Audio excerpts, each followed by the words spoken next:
When we started off, it was employed directly by the university, so the pay was pretty good. And after the first 2 years, they hired a company called OCS, and we all went over to OCS basically, and then things started to change from there. When I first came here, I was working for OCS, then I worked for Balfour Beatty, then Coakley, and now I'm going for the fourth tube transfer, working for Corden. The years I've been working at the institution, I have seen how the direct employees are treated compared to us. We have had to fight from the beginning. I started working at this place. We have had to fight for pay, we have had to fight for conditions like sick pay, holiday pensions, conditions that everybody should have. We work with them completely seamlessly and side by side on a daily basis, so it doesn't make any sense to me that we're not on the same sort of footing in terms of employment. When we work, we feel we are working for the university because the security companies, we are just getting paid from them.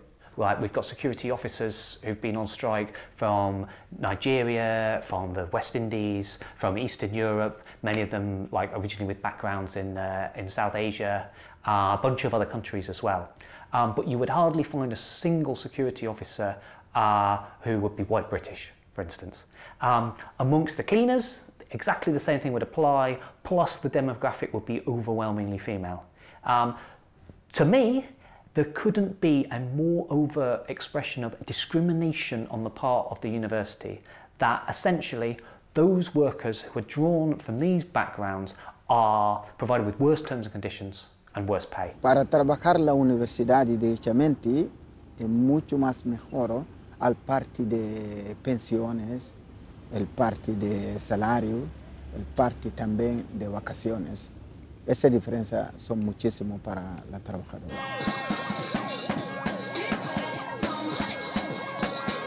Outsourcing, lots of people think it's an economic argument. It's about making the services cheaper.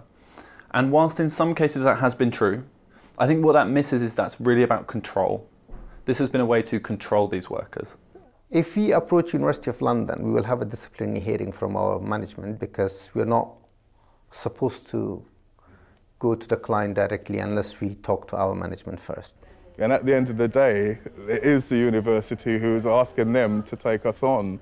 They're the ones who are paying for the service, so they're the ones who should be giving us the money, really, not blaming someone else for the responsibility. And I think that's part of the reason why the contract company is there, basically, so they're the person who gets all the flack.